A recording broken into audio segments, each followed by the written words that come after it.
मित्रों, आप सभी का स्वागत है the traditional astrologer YouTube channel पर। मैं आनंद रेग्मी, आप सभी का कक्षा में स्वागत है।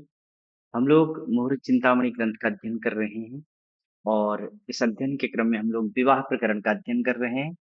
आइए प्रारंभ करते हैं। हम लोगों ने इससे पहले वाले में वर्ण और वश्य दो चीजों को देखा था। वर्ण का जो गुण था वो एक था, वश्य का जो गुण था वो कितना था, दो था। आज हम तारा इत्यादि का गुण देखेंगे। जो तारा होता है, तारा का कितना गुण होता है, तीन गुण होता है।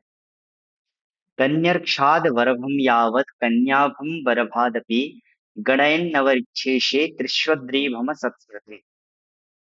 कन्यऋक्षाद वरभम यावत, कन्यऋक्षाद अर्थात कन्या नक्षत्र, कन्या के नक्षत्र से, वरभम वर नक्षत्रम यावत, कन्या के नक्षत्र से, वरभम अर्थात वर नक्षत्रम यावत, वर के नक्षत्र तक क्या करना है, गिनना है।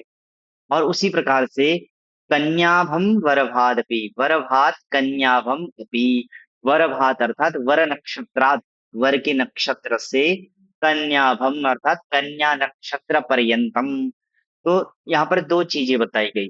एक तो कन्या के नक्षत्र से वर के नक्षत्र तक गिनना है, दूसरा वर के नक्षत्र से कन्या के नक्षत्र तक गिनना है।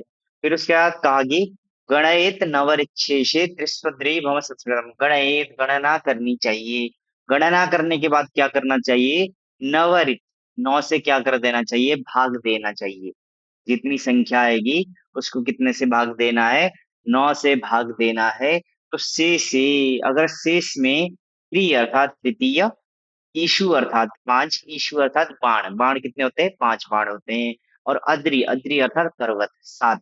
तो अगर तीन शेष बचे, ईशु अर्थात पांच शेष बचे और अद्रि अर्थात सात शेष बचे, तो असत स्मृतम, असत जानना चाहिए अर्थात खराब जानना चाहिए, अशुभ जानना चाहिए। तो हम लोगों ने पूर्व में गोचर या संस्कार प्रकरण में, गोचर या फिर उससे पहले वाले प्रकरण में हम लोगों ने ताराओं के बारे में पढ़ा था कि ताराएं कितनी होती है। तो यहाँ पर मैंने उसका श्लोक भी डाला हुआ है कि जन्माख्य संपद विपदः क्षेम प्रत्यरि साधकाः वध मैत्राति मैत्रः स्युस्तारा नाम सदृक् फलाः।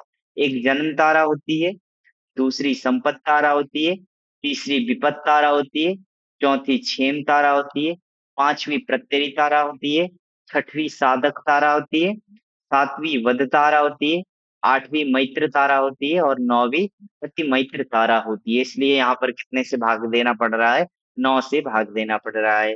और नौ से भाग देने पर अगर तीन शेष बचे तो कौन सा होगा, विपत तारा होगी, विपत अर्थात विपत्ति। वैसे ही पांच शेष बचेगा तो प्रत्यरि यानी कि शत्रु तारा होगी, और सात शेष बचेगा तो कौन सी तारा होगी, वध तारा होगी। इसलिए ये जो तीनों ताराएं हैं ये क्या माना गया है, खराब माना गया है। ये तीनों ताराएं क्या माना गया है, खराब माना गया है। जैसे मान लीजिए वर के नक्षत्र से कन्या के नक्षत्र तक गिन लिए, तो मान लीजिए 13 संख्या आ गया, मान लीजिए 13 संख्या आ गया। वर के नक्षत्र से जब कन्या के नक्षत्र पर्यंत तक गिन लिए, कौन सी तारा आ गई, मतलब नक्षत्र की संख्या कितनी आ गई, 13 आ गई। तो अब इस 13 में हम लोग क्या करेंगे, 13 में 9 का भाग देंगे। 13 में कितने का भाग देंगे, 13 में 9 का भाग देंगे। 13 में जब हम लोग 9 का भाग देंगे, क्या हो जाएगा, 13 में हम लोग 9 का भाग दे देंगे। ठीक है, 13 में हम लोग कितने का भाग देंगे, 13 में हम लोग 9 का भाग दे देंगे। तो कितना, एक बार जाएगा और शेष कितना बचा, चार बचा। तो चौथी तारा क्या हो जाएगी, पहली जन्म, दूसरी संपत, तीसरी विपद और चौथी क्या हो जाएगी, क्षेम। ये क्षेम तारा हो जाएगा। ठीक है, क्षेम तारा हो जाएगा। उसी प्रकार से मान लीजिए कि फिर हम लोग क्या करेंगे, अ, कन्या के नक्षत्र से वर के नक्षत्र तक गिन लेंगे। ठीक है, कन्या के नक्षत्र से वर के नक्षत्र तक गिन लिए। तो एक एग्जाम्पल के लिए बोल रहे हैं कि मान लीजिए 17 आ गया, या मान लीजिए 19 आ गया, 19 आ गया। ठीक है, तो 19 को हम लोग क्या करेंगे, 9 से भाग दे देंगे और कितना हो जाएगा, 9 दूने 18 हो जाएगा। शेष कितना बचेगा, एक बचेगा। तो कौन सी तारा हो गई, जन्म तारा हो गई। तो यहाँ पर एक जगह 4 आया, एक जगह 1 आया, तो दोनों में 3 5 7 कहीं नहीं आया। तो इसको क्या माना जाएगा, अच्छा माना जाएगा। इसको क्या माना जाएगा, अच्छा माना जाएगा। तो तारा निकालने का जो तरीका है वो यही है। तारा निकालने का जो तरीका है वो यही है कि कन्या के नक्षत्र से वर के नक्षत्र तक गिनिए। जैसे अश्विनी नक्षत्र होगा कन्या का, तो और मान लीजिए कि वर का रेवती नक्षत्र होगा, तो कन्या के नक्षत्र से वर के नक्षत्र तक गिनते जाइए। 1 2 3 4 ऐसे, अश्विनी 1, भरणी 2, कृत्तिका 3, ऐसे करते हुए गिनते जाइए। और फिर वरभम, वरभात कन्याभम, वर के नक्षत्र अर्थात रेवती नक्षत्र से अश्विनी नक्षत्र तक गिनिए। ठीक है, अश्विनी से रेवती, रेवती से अश्विनी, ऐसे करके गिनिए। और दोनों में 9 का भाग दे दीजिए। कितना शेष बचता है उसके हिसाब से क्या मानी जाती है, तारा मानी जाती है। अभी यहाँ पर मैंने लिखा कि यहाँ से, यहाँ पे लिखा कि एक से अशुभ तथा दूसरे से शुभ होने की अवस्था में 1.5 गुण प्राप्त होता है। मान लीजिए कि कन्या के नक्षत्र से वर के नक्षत्र तक गिने, यहाँ पर 3 आ गया।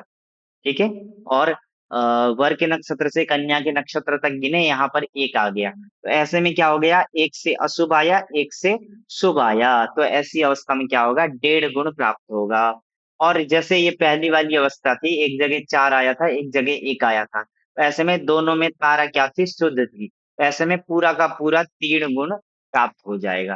ठीक है, ऐसे में क्या हो जाएगा, पूरा का पूरा 3 गुण प्राप्त हो जाएगा। और जब दोनों में मान लीजिए यहाँ 3 आता, यहाँ 5 शेष बचता, तो दोनों में खराब था, तो ऐसा में कितना मिलेगा, शून्य मिलेगा। तो इसको इस प्रकार से जानना चाहिए। एक दो बार आप लोग निकाल के देखेंगे तो क्या हो जाएगा, आसानी से आप लोगों को समझ में आ जाएगा। कन्या के नक्षत्र से वर के नक्षत्र तक गिनना है, वर के नक्षत्र से कन्या के नक्षत्र तक गिन के फिर 9 से भाग देना है। और लब्धि से कोई मतलब नहीं लेना है, केवल जो शेष बचा हुआ है उससे मतलब रखना है। शेष 3 5 7 नहीं आना चाहिए। ठीक है, जैसे यहाँ पर टेबल भी बनाया हुआ है, यहाँ पर लेकिन जन्म संपद विपद इस प्रकार से बनाया हुआ है, तो ये आप लोग नक्षत्र के हिसाब से भी बना सकते हैं। आगे देखते हैं। अब इसके बाद बताया योनिकूट। योनिकूट जो होता है वह, उसका जो गुण होता है कितना होता है, 4 होता है। योनिकूट का गुण कितना होता है, 4 होता है। अब इसके बाद कहा कि अश्विन्यम्बुकयो हयोर्निगदितः स्वात्यर्कयोः कासरः सिंहो वस्वजपाद्भ्ययोः समुदितो याम्यन्त्ययोः कुञ्जरः मेषो देवपुरोहितानलभयोः कर्णाम्बुनरोहानरः याद्वैश्वाविजितस्तथैव नकुलश्चान्द्राब्जयोन्योरहिः ज्येष्ठा मैत्रभयोः कुरंग उदितो मूलार्त्रयोः स्वातथा मार्जारोत्सार्पयोरथमगा योन्योस्तथैवोन्दुरुः व्याघ्रो द्विषभचित्रयोरपि च गौररयम्णक्षयोः योनिः पादगयोः परस्परमः वैरं भयोन्योस्त्यजेत्। अब यहाँ पर कौन कौन से नक्षत्र की कौन कौन सी योनियां होती है उसके बारे में बताया गया है। अश्विनी अम्बुपयोः हयः निगदितः, अश्विनी नक्षत्र और अम्बुप, अम्बुप अर्थात अम्बुपति, जल के पति। जल के पति कौन है, वरुण है। और वरुण जो है वह सतविशा नक्षत्र के स्वामी है, इसलिए अम्बुप से क्या लेंगे, सतविशा नक्षत्र को ग्रहण करेंगे। तो अश्विनी जो नक्षत्र है वह और अम्बुप अर्थात सतविशा नक्षत्र, इन दोनों का हयः निगदितः, हयः योनि निगदितः, हय अर्थात अश्व, अश्व योनि बताया गया है इन दोनों का। अश्विनी नक्षत्र और सतविशा नक्षत्र अगर किसी का है तो उनकी योनि क्या होगी, अश्व योनि होगी। उसके बाद स्वाति अर्कयोः कासरः, स्वाति नक्षत्र और अर्क, अर्क जो है वह हस्त नक्षत्र के स्वामी है, इसलिए अर्क से क्या लेंगे, हस्त नक्षत्र को ग्रहण करेंगे। तो स्वाति नक्षत्र और अर्क अर्थात हस्त नक्षत्र, इन दोनों का कासरः, कासर अर्थात महिष, भैंस। ठीक है, महिष योनि होगी। उसके बाद सिंहो वस्वज पाद भयो समुदितः, वसु अर्थात धनिष्ठा, धनिष्ठा नक्षत्र के जो स्वामी है वह कौन है, वसु है, इसलिए वसु अर्थात धनिष्ठा। और अजपाद, अजपाद अर्थात पूर्व भाद्रपद, पूर्व भाद्रपद के स्वामी कौन है, अजपाद है। तो इन दोनों का धनिष्ठा और पूर्व भाद्रपद नक्षत्र की योनि क्या होगी? सिंह समुदितः, सिंह बताया गया है। उसी प्रकार से याम्यंत्ययोः कुंजरः, याम्य, याम्य अर्थात भरणी नक्षत्र। यम है, यम जो है वह भरणी नक्षत्र के क्या है? स्वामी है। तो यम से क्या लेंगे? भरणी लेंगे। और अंत्य अर्थात अंतिम नक्षत्र, अंतिम नक्षत्र कौन सा है? रेवती नक्षत्र। तो भरणी नक्षत्र और रेवती नक्षत्र, इन दोनों नक्षत्रों की जो योनि होगी वो क्या होगी? कुंजरः, कुंजर अर्थात हाथी, कुंजर अर्थात हाथी। उसके बाद मेषो देव पुरोहिता नलभयो, देव पुरोहित, देव पुरोहित अर्थात बृहस्पति। बृहस्पति जो है वह पुष्य नक्षत्र के स्वामी है, इसलिए देव पुरोहित से हम किसको ग्रहण करेंगे? पुष्य नक्षत्र का ग्रहण करेंगे। पुष्य नक्षत्र और अनल, अनल अर्थात अग्नि, अग्नि जो है वह कृत्तिका नक्षत्र के स्वामी है, इसलिए अनलभ अर्थात अनल नक्षत्र। तो जो है कृत्तिका नक्षत्र, देव पुरोहित अर्थात पुष्य नक्षत्र और अनलभ यानी कि कृत्तिका नक्षत्र, इन दोनों नक्षत्रों की कौन सी योनि होगी? मेषः, मेष योनि होगी। मेष अर्थात भेड़, भेड़ बकरी। कर्णाम्बुनोर्वानरः, कर्ण अर्थात श्रवण, श्रवण नक्षत्र। और अंबु, अंबु अर्थात जल, जल जो है वह पूर्वाषाढ़ा नक्षत्र के स्वामी है, इसलिए अंबु से क्या लेंगे?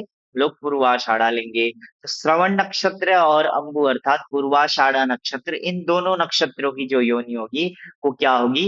वानर, वानर योनि होगी। वानर अर्थात बंदर। वानरः स्याद् वैश्व अविजितो तथैव, तथैव उसी प्रकार से वैश्व, वैश्व यानी कि उत्तराषाढ़ा, क्योंकि उत्तराषाढ़ा नक्षत्र के जो स्वामी है वह कौन है? वैश्व देव है, विश्व देव। इसलिए वैश्व से क्या लेंगे हम लोग? उत्तराषाढ़ा नक्षत्र को लेंगे। और अभिजीत नक्षत्र, इन दो नक्षत्रों का क्या होगा? नकुलः, नकुल योनि होगी, नकुल अर्थात नेवला, नकुल योनि होगी। उसके बाद चांद्राब्ज योन्योः अहिहि, चांद्र, चांद्र अर्थात चंद्रमा, चंद्रमा जो है वह मृगशिरा नक्षत्र के स्वामी है, इसलिए चांद्र से हम लोग क्या लेंगे? मृगशिरा नक्षत्र को लेंगे। और उसके बाद अब्ज योनि, अब्ज योनि अर्थात ब्रह्मा, ब्रह्मा जो है वह रोहिणी नक्षत्र के स्वामी है, इसलिए अब्ज योनि से क्या लेंगे? रोहिणी नक्षत्र का ग्रहण करेंगे।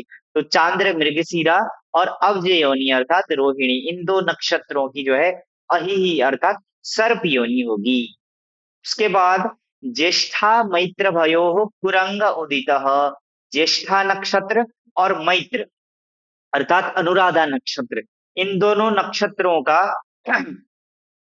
कुरंग उदितः, कुरंग अर्थात हरिण, हिरण, सॉरी, हिरण हरिण, हाँ एक ही बात। तो हिरण जो है वह क्या बताया गया है? योनि बताया गया है ज्येष्ठा और अनुराधा नक्षत्र का। उसके बाद मूलार्द्रयोः स्वा तथा, मूल नक्षत्र और आद्रा नक्षत्र, इन दोनों नक्षत्रों का स्वा, स्वा योनि बताया गया। स्वा यानी कि कुत्ते, ठीक है, स्वान योनि बताया गया है।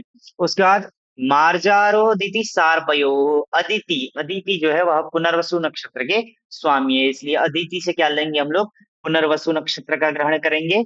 और सार्प, सार्प अर्थात सर्प, सर्प जो है वह आश्लेषा नक्षत्र के स्वामी है, इसलिए सार्प से क्या लेंगे? आश्लेषा नक्षत्र को लेंगे। तो अदिति अर्थात पुनर्वसु और सार्प आश्लेषा, इन दो नक्षत्रों की क्या योनि है? मार्जार, मार्जार अर्थात बिल्ली, मार्जार योनि है।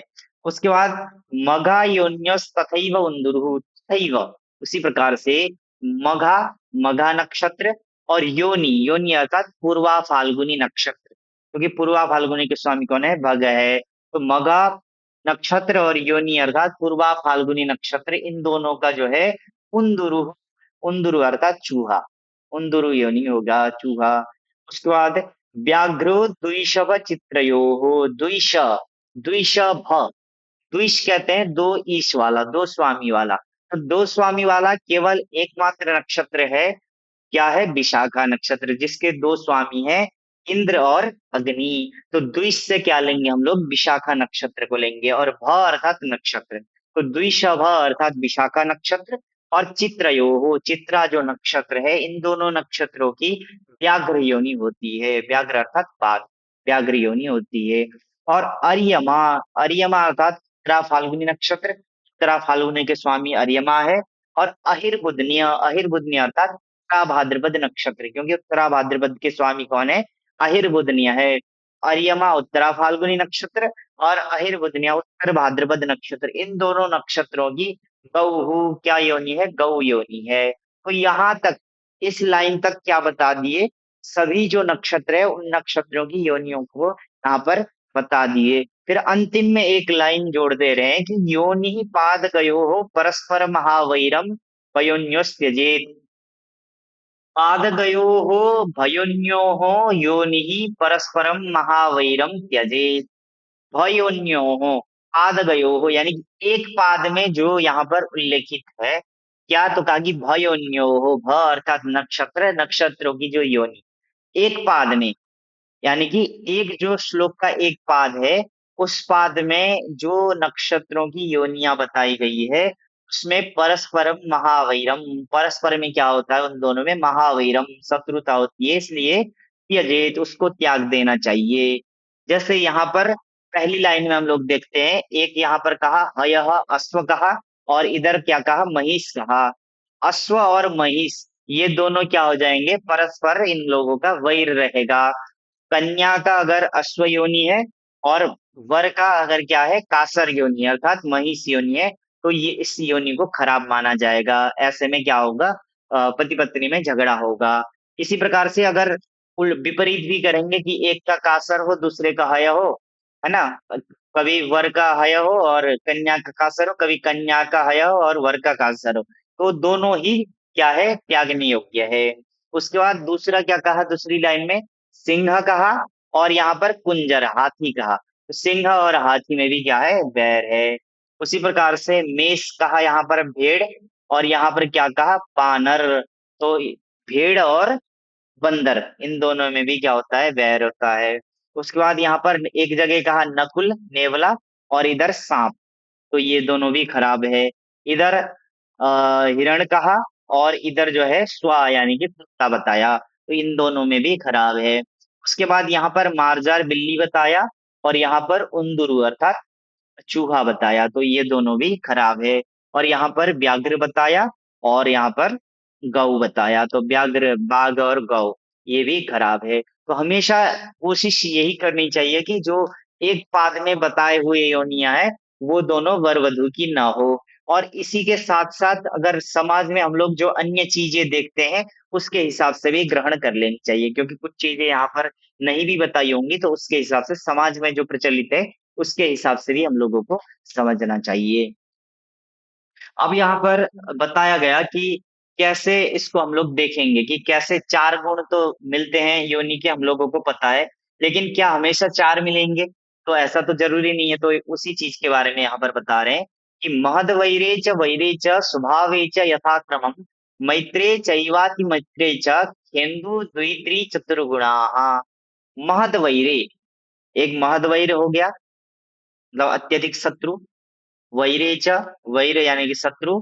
और स्वभावे च यथाक्रमम, अपना स्वभाव मिलने वाला हो गया, स्वभाव की साम्यता जहां पर हो। और मैत्र हो गया एक, और एक हो गया अति मैत्र। इनमें क्रमशः, तो अगर महद वैर होगा तो कितना होगा? शून्य, यानी कि एकदम कट्टर दुश्मन होंगे, कितना गुण होगा? शून्य होगा। अगर वैर होगा तो कितना होगा? इंदु, इंदु मतलब चंद्रमा, एक, एक होगा। उसके बाद स्वभावेच यथाक्रम, स्वभाव, अगर स्वभाव में साम्यता होगा तो कितना मिलेगा? दो मिलेगा, दुई यानी कि दो गुण मिलेगा।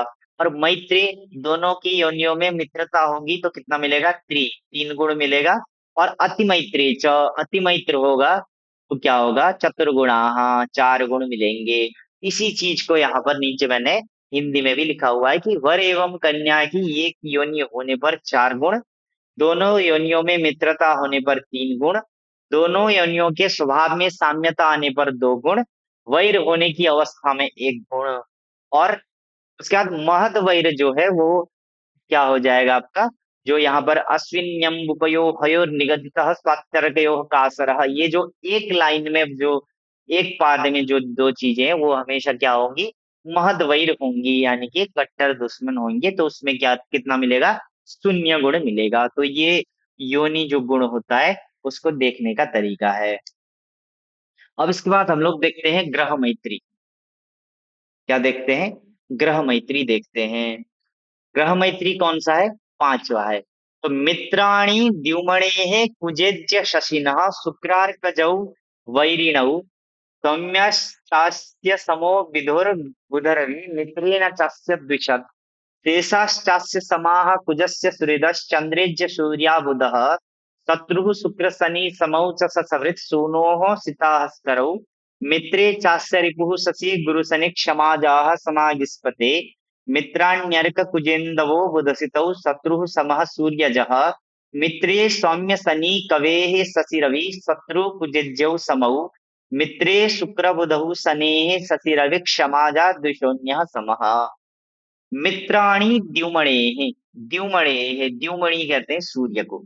तो द्युमणेः मित्राणि, सूर्य के मित्र कौन कौन होते हैं? कुज। कुज अर्थात मंगल। सूर्य का मित्र कौन होता है? मंगल होता है। उसके बाद इज्य, इज्य अर्थात बृहस्पति। बृहस्पति भी सूर्य का मित्र होता है। शशि, शशि अर्थात चंद्रमा। चंद्रमा भी सूर्य का मित्र होता है।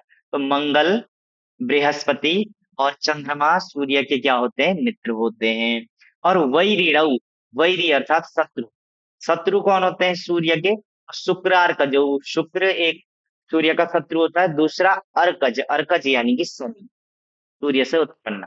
तो सूर्य के जो शत्रु होते हैं वह शुक्र होता है, और अर्कज अर्थात शनि, ये दो क्या होते हैं? वैरिणव, वैरी होते हैं।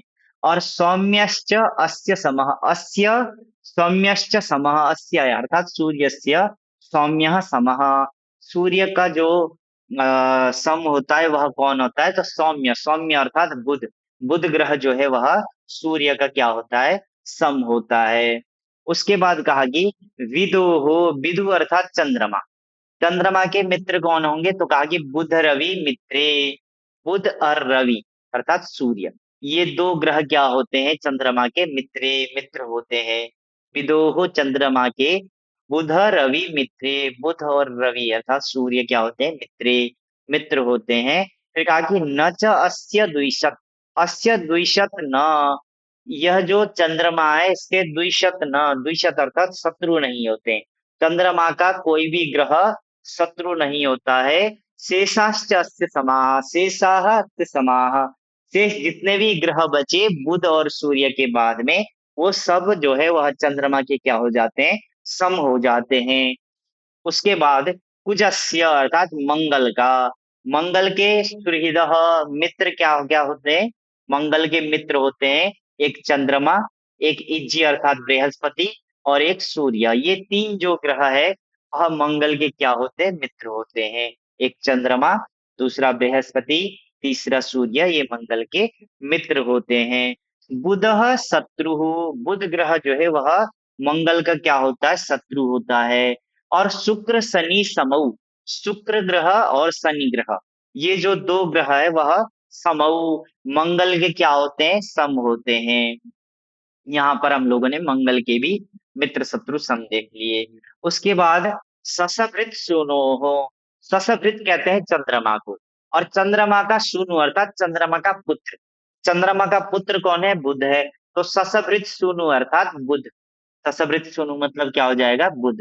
बुध ग्रह का सीता अहस्करौ मित्रे, सीता अर्थात शुक्र, और अहस्कर यानी कि सूर्य, ये जो दो ग्रह है वह मित्रे क्या होते हैं? मित्र होते हैं।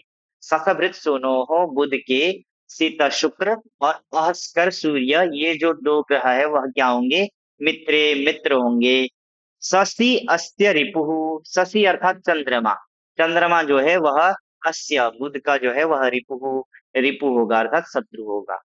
ये हमेशा याद रखिएगा कि चंद्रमा जो है वह बुध को क्या मानता है? मित्र मानता है, लेकिन बुध जो है वह चंद्रमा को क्या मानता है? शत्रु मानता है। तो शशि अस्य रिपुः, शशि जो चंद्रमा है वह अस्य बुधस्य रिपुः, बुध का क्या होता है? रिपु अर्थात शत्रु होता है। और फिर कहा कि गुरु शनि क्षमाजा समाः, गुरु बृहस्पति, शनि और क्षमाज, क्षमाज कहते हैं मंगल को, पृथ्वी से उत्पन्न है।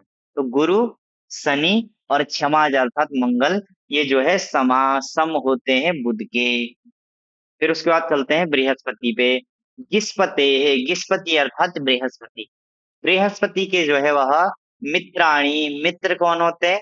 कहा कि अर्क, सूर्य जो है वह बृहस्पति का मित्र होता है।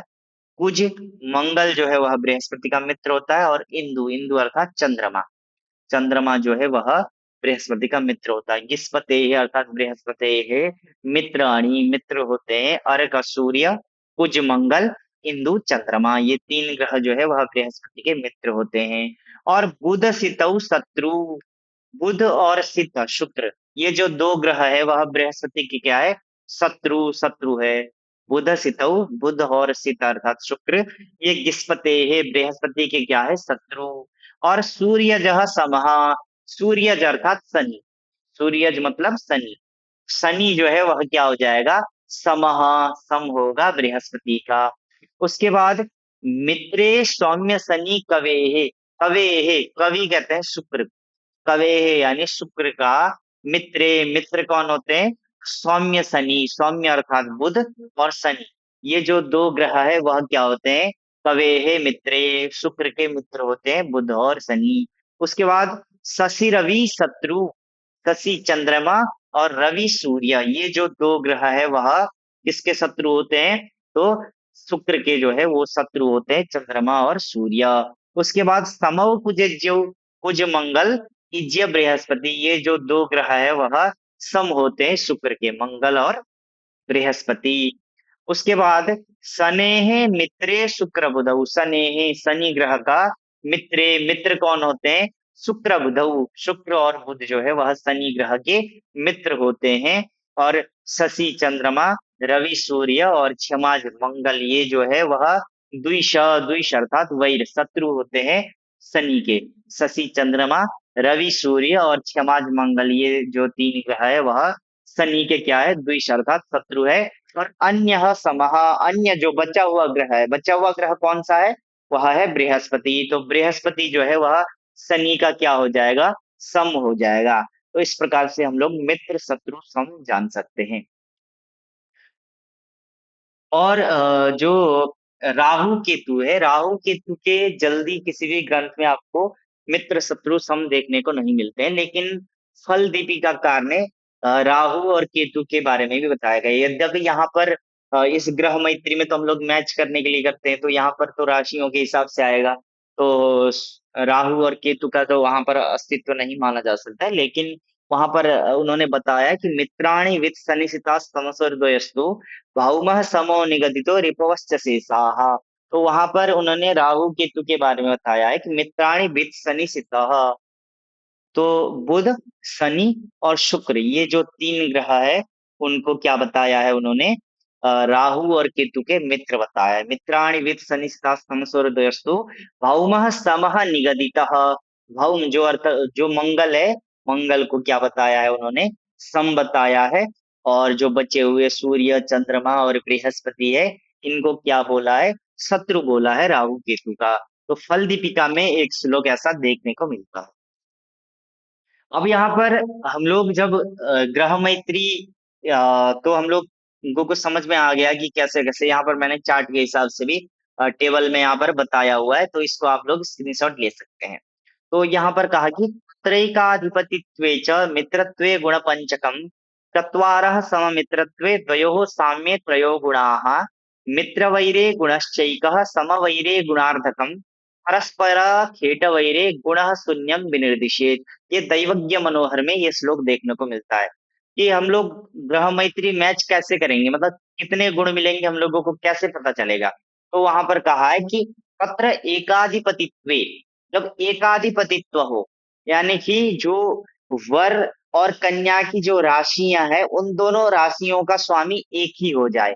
जैसे मान लीजिए कि कन्या की राशि हो गई मिथुन राशि और वर की राशि हो गई कन्या राशि, तो मिथुन राशि का स्वामी भी बुध है और कन्या राशि का स्वामी भी बुध है, तो यहाँ पर क्या हो गया? एकाधिपतित्व हो गया, तो इसको बोलते हैं एकाधिपतित्व। उसी प्रकार से और एक एग्जांपल ले लीजिए कि वर की राशि हो जाए धनु राशि और कन्या की राशि हो जाए मीन राशि, तो धनु राशि का स्वामी भी बृहस्पति है और मीन राशि का स्वामी भी बृहस्पति है, तो यहाँ पर भी क्या हो गया? एकाधिपतित्व हो गया।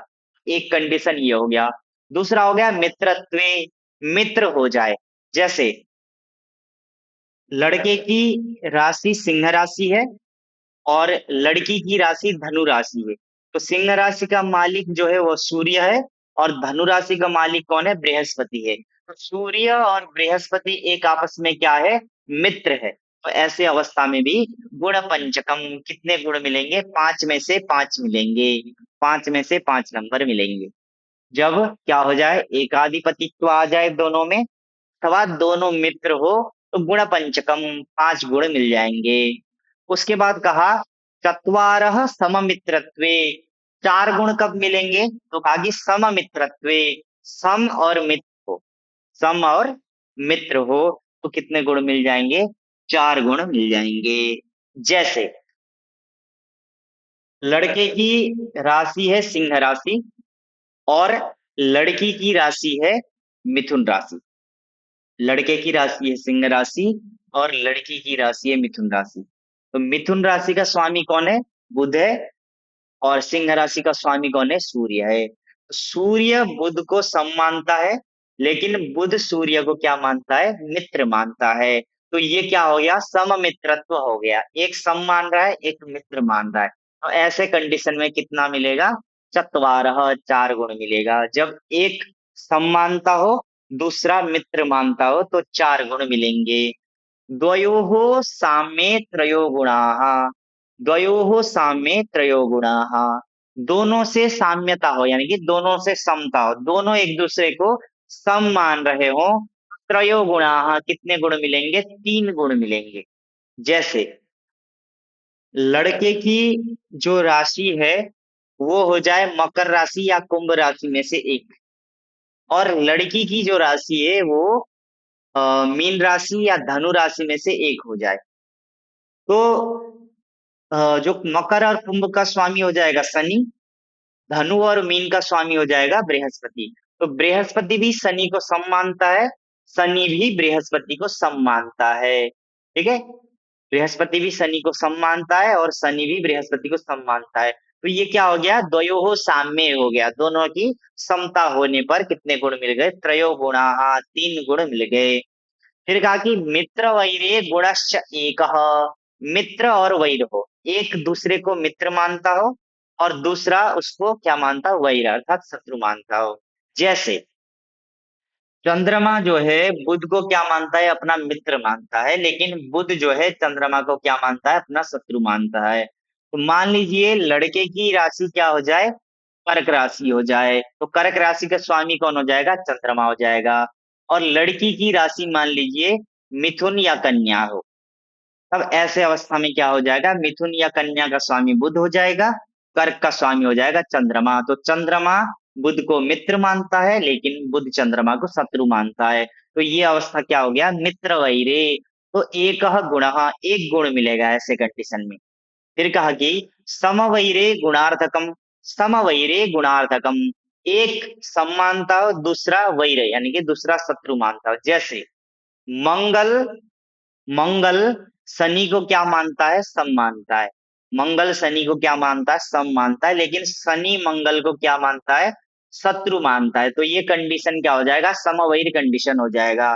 तो जैसे मान लीजिए कि लड़के की जो राशि है वह क्या हो? मेष या वृश्चिक हो, और लड़की की राशि क्या हो? मकर या कुंभ हो। तो ऐसे में क्या हो जाएगा? ये हो जाएगा समवैर। तो यहाँ पर गुणार्धकम यानी कि आधा गुण मिलेगा। यहाँ पर मैं जो एग्जांपल दे रहा हूँ जरूरी नहीं है कि लड़के की मतलब कोई भी किसी का भी हो सकता है। मैं ये बस एग्जांपल दे रहा हूँ कि एग्जैक्ट यही मत मानिएगा कि लड़के की राशि यही होना जरूरी ही है। मतलब इन कंडीशन में इधर उधर जैसे अभी मैंने एक एग्जांपल दिया कि मंगल लड़के की मतलब मेष या वृश्चिक लड़के की राशि हो, और मकर और कुंभ शनि की मतलब मकर और कुंभ में से कोई राशि जो है वो लड़की की राशि हो। तो ऐसा जरूरी नहीं है, हो सकता है कि मेष या वृश्चिक लड़की की राशि हो और मकर या और कुंभ लड़के की राशि हो, तो ऐसा भी कंडीशन चलेगा। तो इसमें क्या हो जाएगा? गुणार्धकम यानी कि आधा गुण मिलेगा। और परस्परम खेट वैरे गुण शून्यम विनिर्दिशेत, परस्परम यानी कि एक दूसरे में खेटा, खेट जो ग्रह है वह परस्परम वैरे, एक दूसरे से वैर यानी कि शत्रुता हो, तो शून्यम गुण विनिर्दिशेत, शून्यम गुणम विनिर्दिशेत, शून्य गुण बताना चाहिए। जैसे सूर्य और शनि एक दूसरे को शत्रु मानते हैं, तो मान लीजिए लड़की की राशि सिंह राशि है और लड़के की राशि जो है वो मकर या कुंभ है। तो ऐसे में ये दोनों जो ग्रह है वह एक दूसरे को क्या मानते हैं, शत्रु मानते हैं। तो इसमें क्या गुण होगा, 0 गुण होगा। तो ऐसे इसको समझना चाहिए। यहाँ मैंने हिंदी में भी लिखा हुआ है, आप लोग स्क्रीनशॉट ले सकते हैं। मुझे लगता है इतने में आप लोगों को समझ में आ गया होगा, नहीं तो आप हिंदी देख के एक दो बार क्लियर भी कर सकते हैं। अब यहाँ पर ग्रह मैत्री का परिहार भी बताया हुआ है कि वर कन्या में ग्रह मैत्री प्राप्त न होने की अवस्था में यदि शुभ भगुट हो तो ग्रह मैत्री न होने पर भी विवाह श्रेयस्कर होता है। जैसे आचार्य रामदैवज्ञ जी ने बताया है कि खेटा ऋतम नासयत सद्भकूटम खेट प्रतिष्ठापित दुष्टम भगूटम। खेट ऋतम अर्थात शत्रु, जो ग्रहों का जो शत्रुता है वह सद्भकूटम नाशयेत। सद्भकूट, अगर भगुट आपका मैच हो जा रहा है और ग्रह मैत्री नहीं मिल पा रही है तो भी वह जो ग्रह मैत्री जन्य जो दोष है उसको सद्भकुट जो है नाश कर देता है। और उसी प्रकार से खेट प्रतिशापि दुष्टम भकूटम, अगर भकूट मैच नहीं हो रहा है लेकिन खेट प्रीति ग्रह में मित्रता अगर आपको दिख रही है तो वो जो ग्रह मैत्री है वह दुष्ट भकूट जन्य दोष को समाप्त कर देगा। तो ऐसे में विवाह कर सकते हैं। बस ये है कि ऐसे में आपको गुण मिलेगा नहीं, लेकिन यहाँ पर विवाह हो सकता है। उसी प्रकार से कहा कि राशि स्वामियों के मित्रता के अभाव में नवमांस पतियों के बलि एवं मित्रता की स्थिति में ग्रह मैत्री अभाव में भी विवाह शुभ होता है। मान लीजिए ग्रह मैत्री नहीं मिल पा रहा है लेकिन नवमांस कुंडली में देखें तो नवमांस पतियों में मित्रता की स्थिति बन जा रही है, तो ऐसे अवस्था में भी विवाह श्रेयस्कर होता है। बस ये है कि वहां पर गुण नहीं मिलेगा लेकिन विवाह हो सकता है। तो इसको इस प्रकार से जानना चाहिए। तो आज के लिए कक्षा को यहीं विराम देते हैं, पुनः हम लोग अगली कक्षा में मिलेंगे। हर हर महादेव।